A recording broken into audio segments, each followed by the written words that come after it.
भगवान सिंह बचपन से ही अनाथ था। बाबा ने उसको अपनी सेवा में लेकर उस पर अनेक उपकार किए। उसका यज्ञोपवीत संस्कार भी उन्होंने अपने कर कमलों से किया और उसे वृंदावन हनुमान मंदिर का पुजारी बना दिया। उस अनपढ़ ठाकुर के मुंह से गीता का पाठ सुनवा कर उन्होंने उसकी प्रतिष्ठा भी बना दी थी। अंत में उन्होंने उसे श्री संकट मोचन हनुमान मंदिर, लखनऊ का पुजारी बनाकर सुखपूर्ण जीवन व्यतीत करने का अवसर भी प्रदान किया। एकाएक बाबा के महाप्रयाण की सूचना पाकर उसे अपने बीते दिनों की याद आने लगी और वह फिर अपने को अनाथ समझने लगा। वह अत्यंत दुखी हो गया। गुरु, पिता, माता सब कुछ उसके बाबा ही थे। जब से बाबा का अस्थि कलश वहां पहुंचाया गया, वह भी अपना जीवन समाप्त करने की सोचने लगा। उसने मन ही मन इसके लिए योजना भी तैयार कर ली और अगले दिन हनुमान सेतु से गोमती में गिरकर अपने प्राणों का अंत करने का निश्चय भी उसने कर लिया था। अंतर्यामी बाबा का करुणामय स्वभाव ये सब देख नहीं सकता था, वे भगवान सिंह के संकल्प की दृढ़ता को भी देख रहे थे। अतः दूसरे दिन प्रातःकाल जब वह हनुमान की अर्चना से निवृत्त हुआ तो लंबे बदन और गेरुए वस्त्र धारण किए हुए एक साधु ने मंदिर में प्रवेश किया। उन्होंने भगवान सिंह को बाबा की दी हुई कंठमाला की ओर संकेत करते हुए पूछा, यह माला तुम्हें कहाँ से मिली? उसने बाबा नीब करौरी का नाम बताया। फिर अपने अस्थि कलश को इंगित करते हुए उन्होंने पूछा, इसमें क्या है? भगवान सिंह के ये बताने पर कि इसमें बाबा की अस्थियां हैं, वे तुरंत बोल उठे, बिल्कुल झूठ, हम बाबा नीब करौरी को अच्छी तरह जानते हैं। हम सीधे अमरकंटक से आ रहे हैं।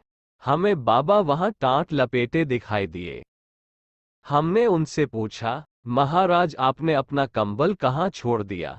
वे बोले, हम उसे ऊंची में छोड़ आए हैं, अब हम एकांत में भजन करना चाहते हैं। यद्यपि भगवान सिंह महाराज को अलौकिक शक्ति संपन्न मानता था, पर वह यह नहीं समझ सकता था कि अस्थि कलश के आने के बाद भी वे जीवित हो सकते हैं। साधु की आंखों देखी बातें सुनकर उसका संकल्प कुछ डगमगाया। वह साधु फिर महाराज के लहजे में बोला, हम नहाना चाहते हैं, हमारे लिए साबुन और पानी रख दो। भगवान सिंह एक बड़ी साबुन की टिकिया खरीद कर ले आया और पानी रखकर उसने नहाने का आग्रह किया। साधु ने उससे नहलाने के लिए कहा। जो ही वह उन्हें साबुन लगाने के लिए उद्यत हुआ, उन्होंने मना कर दिया और दे बोले, साधु साबुन नहीं लगाते। उस साधु की वे उल्टी सीधी बातें उसे महाराज की सी लग। वो बोला, आपके कहने से ही मैं साबुन खरीद कर लाया, अब मैं इसे अवश्य लगाऊंगा। जब भगवान सिंह उन्हें नहला रहा था, उसने देखा कि वह साधु वही सब बच्चों की सी हरकतें कर रहा था जिनका अनुभव उसे महाराज को नहलाने में हुआ करता था। बाबा से मेल खाती इन सब बातों से वह चकित ही नहीं, भ्रमित भी हो गया। साधु को भोजन कराकर विदा करते समय भगवान सिंह ने पूछा, आप कहाँ ठहरे हैं? आपके दर्शन कब हो सकते हैं?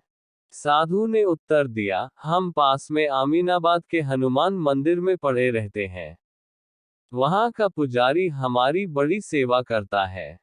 फुर्सत में आकर मिल सकते हो तुम कभी भी। उसी दिन दोपहर बाद मंदिर बंद कर भगवान सिंह अपनी शंका समाधान हेतु उस साधु से फिर मिलने अमीनाबाद के हनुमान मंदिर पहुंचा। उसे वह साधु मंदिर में कहीं भी नहीं दिखाई दिया। उसने वहां के पुजारी से उस साधु का हुलिया बताते हुए पूछा कि वे कहाँ है। पुजारी ने बताया कि ऐसा कोई साधु वहां नहीं रहता। उसके ये कहने पर कि वह साधु बता रहा था कि आप उसकी बहुत सेवा करते हैं, पुजारी ने उत्तर दिया कि यह सब झूठ है। भगवान सिंह की आंखें खुल गईं। उसे विश्वास हो गया कि इस साधु के रूप में बाबा नीब करौरी ही प्रकट हुए थे, जो उसके संकल्प को खत्म कराने के लिए उसके पास आए थे।